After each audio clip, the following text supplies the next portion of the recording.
We are back. The platform Under the Lights podcast. Ben Spicer joined by Mark Henry and Drew Johnson. We're going to be talking high school football from around the nation, Georgia, Florida, and Texas.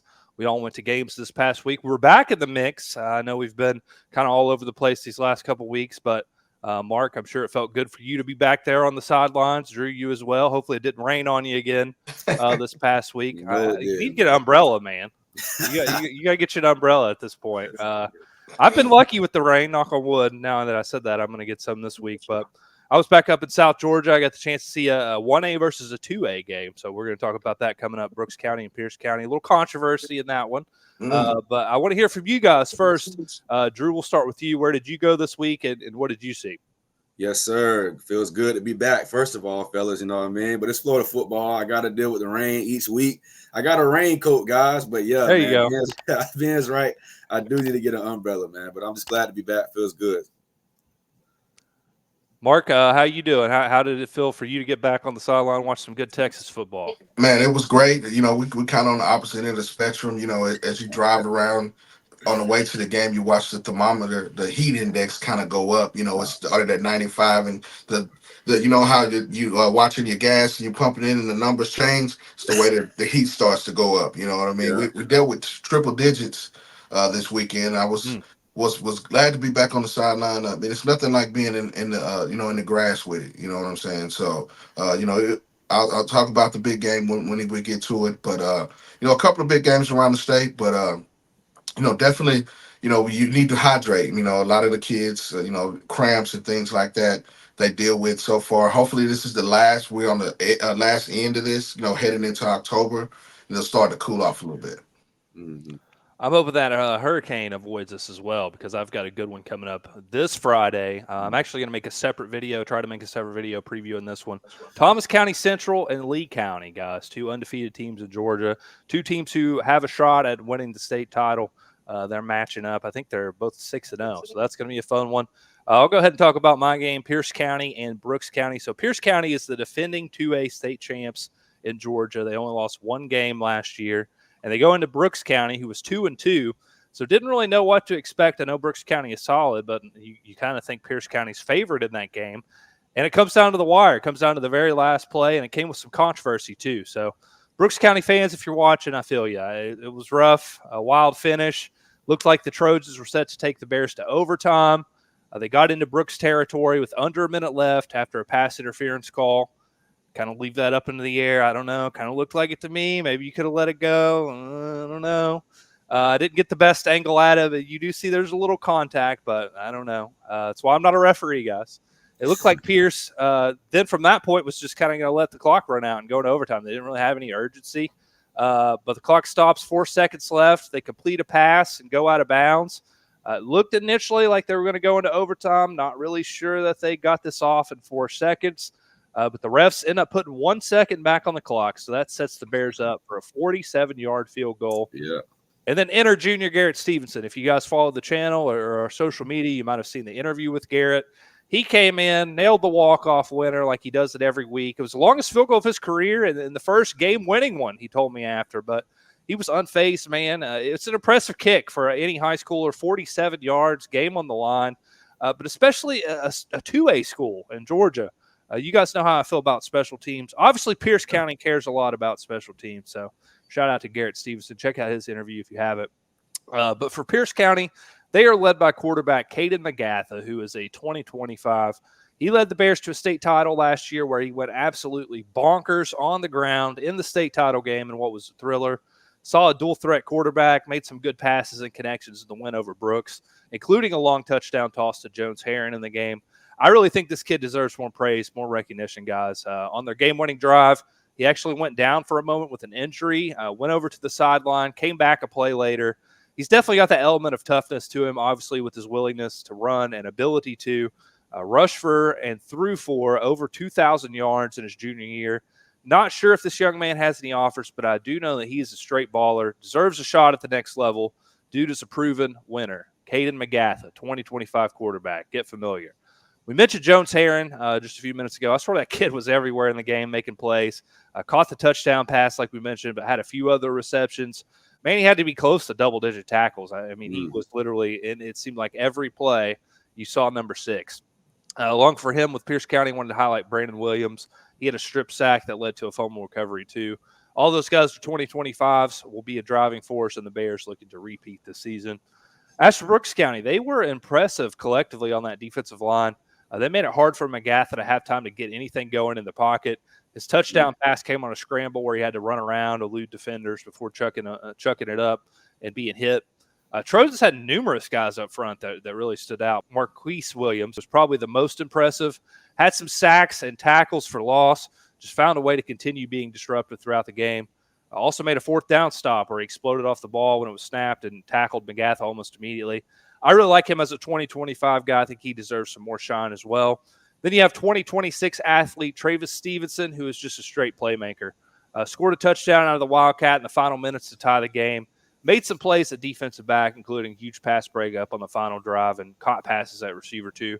I like this kid. He has plenty of room to continue growing over these next 2 years. Get to know him. I think he has some good potential. But I've been doing a lot of 5A, 6A Georgia ball when I've been going up there. So it was nice to give the smaller schools some love. That's what we're all about here at the platform, exposing the unexposed. And there was definitely some untapped potential in that game. So hopefully, we're able to help those kids out and get them recognized with our clips and stuff that we've been posting on social media. If you don't follow us already, check us out at the Platform DR on Instagram and Twitter. Drew, we'll go to you now and talk a little Florida high school football. Where did you go on Friday? What did you see? Yeah, 2 things. I'm glad you mentioned exposing the unexposed because I think it'll be some good content, guys, if we got a special teams player of the week each week. You know what I mean? Whether it's a kicker, punter, a special return guy. You know what I mean? That'll be awesome as well. And Marc mentioned the thermostat going up each week. Our Florida guys, we deal with the heat too, man. But I feel like it doesn't rain all week, and it waits until Friday at 7 p.m. to rain right in the Central Florida area, man. But let's get to it, man. Florida football, we had some games of the week. It was raining, of course, but I got my eyes on a couple games. It's got to start with my game of the week, which was Venice versus Cocoa High School, man. I had 2 kids on the show early this week to preview that game, and it ended up being a shootout, man. It's kind of like if you like defense, it's not your game. It was kind of like that old school Pac-12 offensive shootout games that come on late at night. You know what I mean? If you Pac-12 watchers. So, hey, standouts, it's got to start off with 2025 quarterback Jace Nixon, man. University of Northern Iowa commit. Been watching him the last couple of years. Been good to watch him progress.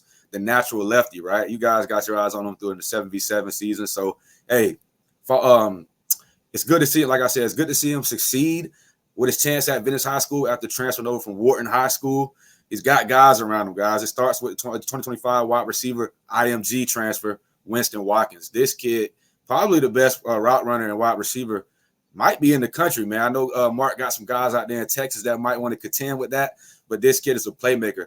And they had to put him on the other side of the ball. He had to play cornerback, too, and lock up Javon Boggs. Probably, man, this kid was amazing. Cocoa wide receiver high school, UCF commits, got a good one. So Winston had to go on offense and be the main guy there, and they had to guard Coco's number 1 receiver. So he's a stud, straight up stud. And I got to shout out my guy, Ryan Machulovich. I got it right, my guy, Machulovich, man. He was on the show, 2025 Dartmouth University commit, went off, man. This kid is a true route runner, a yards after catch kid. Shouts out to him, made a big-time touchdown, changed the momentum for his team. But the Venice guys, I can't go without mentioning 2027 running back Dorian Jones, the star of the game. This kid rushed for over 200 yards on Cocoa. As you know, they got Javion Hilson, the FSU commit. They got some size, right? They contended with IMG a little bit. So the run on that defense, shouts out to that kid. He's a 2027. I didn't know him. We got eyes on him now. So as well, can't go without mentioning Brady Hart, right? My guy, Brady Hart, took an L, but it's all good. A couple bumps in the road to start the season, but he's a guy. Almost had 500 passing yards. Almost set a record on Venice High School, man. But, man, he's a guy. They got Javon Boggs, the UCF commit. I don't know if he had 3 or 4 touchdown receptions, but he's a guy. I don't know. I got to look at the rankings, but he might be the best 2025 wide receiver in the state. For real, man. And, hey, Nicholas Teeter, he was on the show as well. Gadget piece, a slot receiver. Doesn't have the attention he deserves right now from these college coaches. Being in Florida, man, it's a hotbed, so these FIUs and these schools sleep a lot. But man, he's another kid that can make it at the next level. He's a best friend badge. If you play that NCAA, he has that best friend badge with Brady Hart. So shouts out to Nicholas Teeter. He had a touchdown reception as well. Had him on the show, man. Deserves the spotlight. So that was my game of the week. Venice ended up pulling it out 54-51 against Cocoa High School. 2 national ranked programs, 2 of the top 5 ranked programs in the state. So that was a must-watch game. But let's take it back to Polk County real quick. The game of the week in Polk County, baby. Bartow versus Auburndale High School. These are 2 local schools that basically becoming rivals, man. They're not too far apart from each other. Both of them got fairly new coaching styles with Coach Antonio Thomas at Auburndale and Coach Tyler Eden and crew over at Bartow second year. So got to start off with standouts, man. I got to start with my guy, the player of the game, the Taste One player of the game. Shouts out to my dog, Polkway, Blake Johnson, man, 2025 quarterback. Another kid who I've got my eyes on for the last couple years. But he's a kid, you guys, who's had 3 different coaching staffs. He's had to move around to different high schools, so he's never, got that chemistry and got that timing going with his receivers. But this year, you can see the accuracy, right? You can see the mobility he has with his feet, and you can see the playmaking ability he has. A lot of kids can step back in the pocket, throw a slant route, throw a 5 and out. But when you're able to create and make plays like this kid does, it just gives you that next level opportunity. So shouts out to 2025 quarterback Blake Johnson. He's been connected with my guy Corey Butler as well. One of the better put together wide receivers in Polk County. When you look at his frame and you look at his catch radius, he definitely has an opportunity to play at the next level as well. Shouts out to Corey Butler. I can't go without talking about Bartow without Tavares Murray. This kid's an athlete, gets it done on both sides of the ball, and he's one of the special team players that we can have on the show a couple times now. Had a big-time punt return. They called it back this week, but it's those momentum-changing plays, right, when you're at home. Something to get the crowd sparked up, something to get your guys going. Those are the plays that you need to make that college coaches watch on that film. Just really quick to shout out some Auburndale kids. Really solid program. Like I say, Auburndale is always going to be tough, man. They lost a couple kids after the offseason. Transfers happen out here in Polk. That's the name of the game. But can't go without mentioning Elijah Diaz, 2026 USF linebacker commit. You guys know the game. Linebacker, this kid sideline to sideline, a tackle for loss type kid, one of the top tackle leaders in the state last year. Definitely a top 3 linebacker in Polk County. So got to give him some love. Did his thing, man. You can't do it all as one player in this game. That's 11-11. So, but he definitely was a star on the defensive side for Auburndale. And hey, a 2028 running back. You guys need to type in Anthony Howard.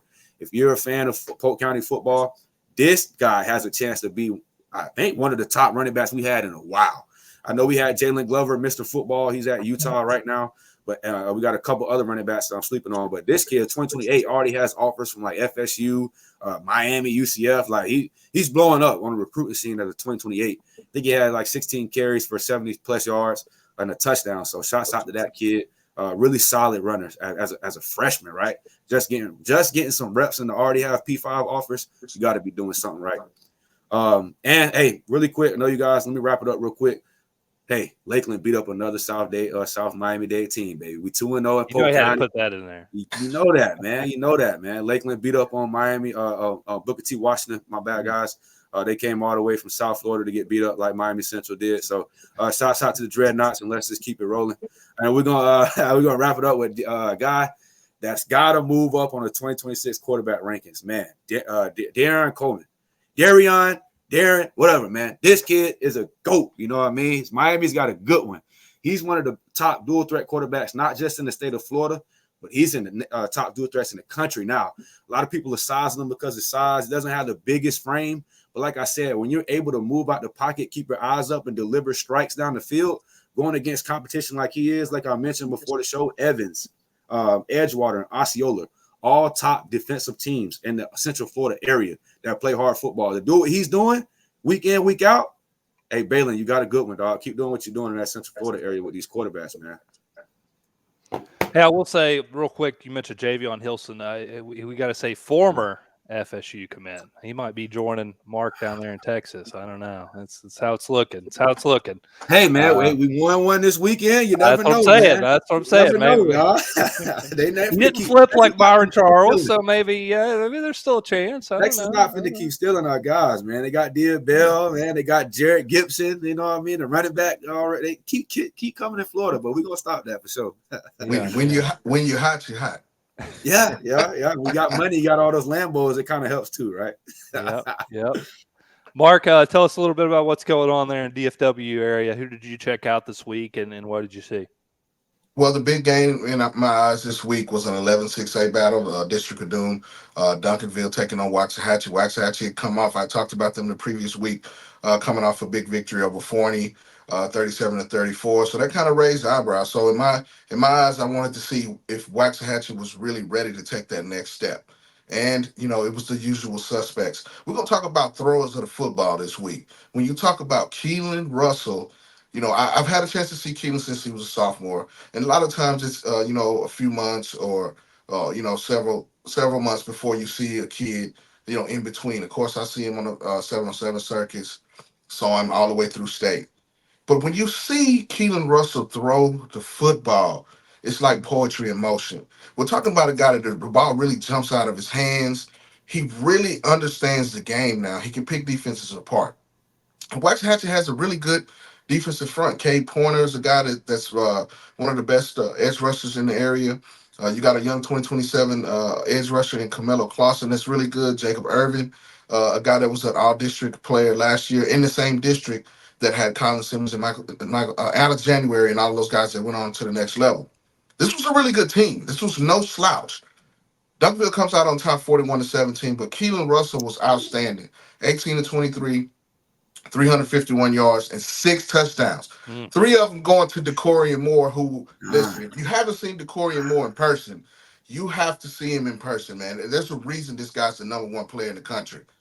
Electric. It's almost like, when you're playing freeze tag or a tag out in the street and you're trying to juke your friends. It's like you can't touch him.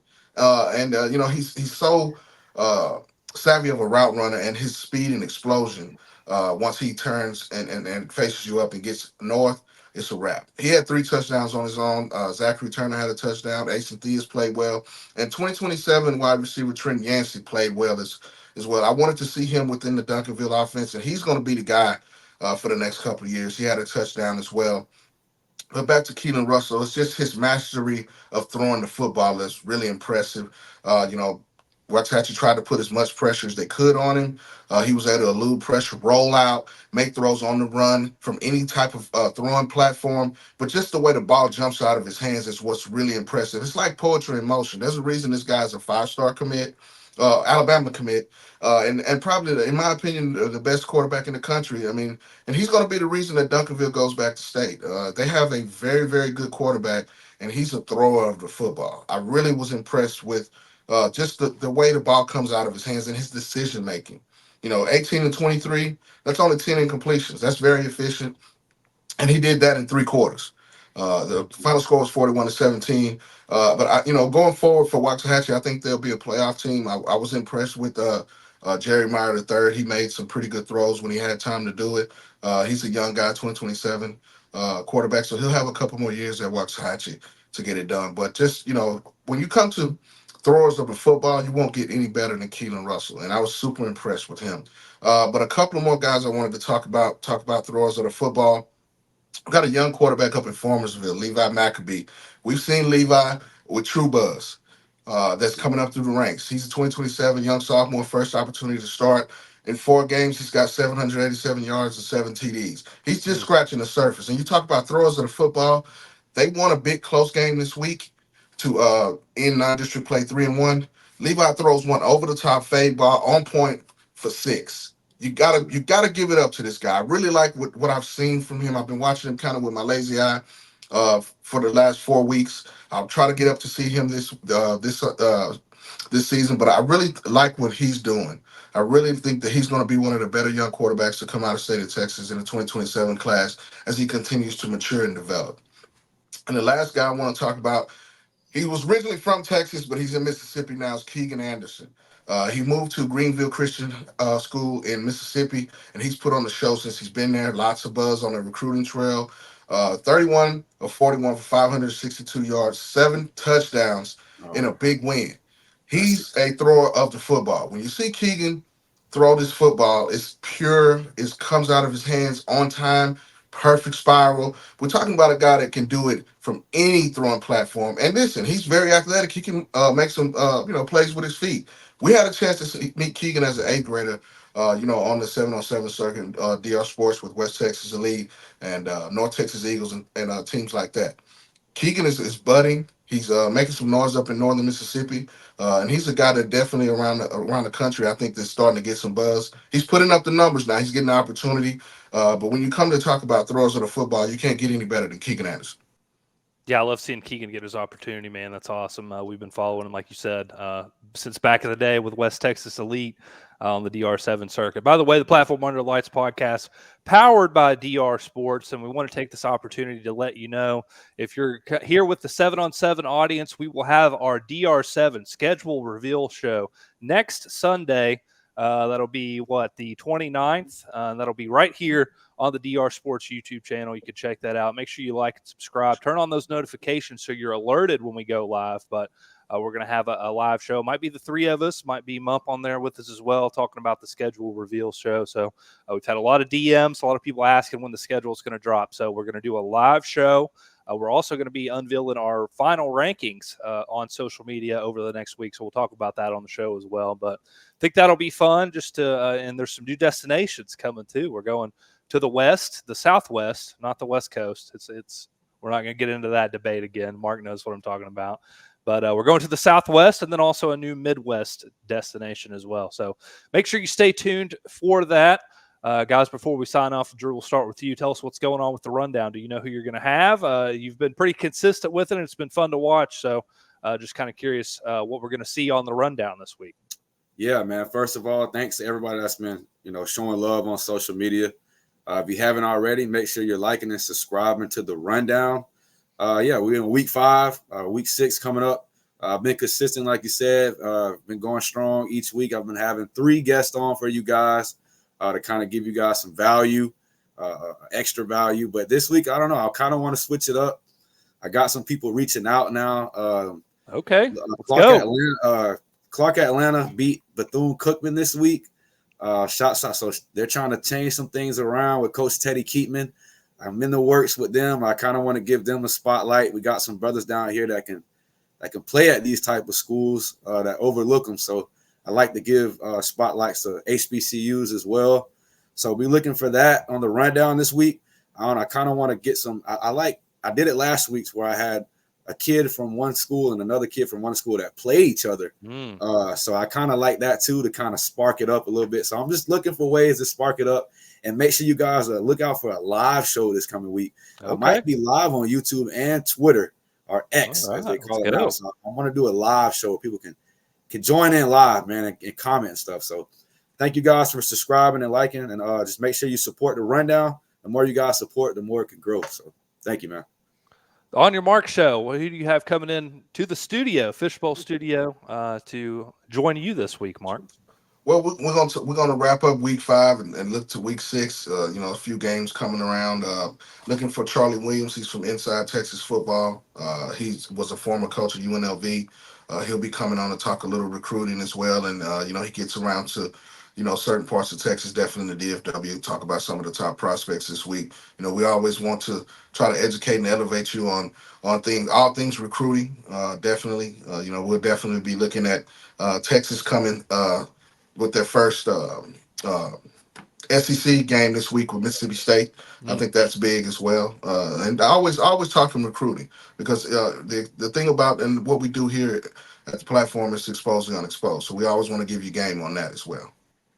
The Platform Under the Lights podcast is powered by DR Sports. For Drew Johnson, Mark Henry, I'm Ben Spicer. Thanks for joining us here for a new episode of the show. We'll see you back next Sunday right here on the DR Sports YouTube channel.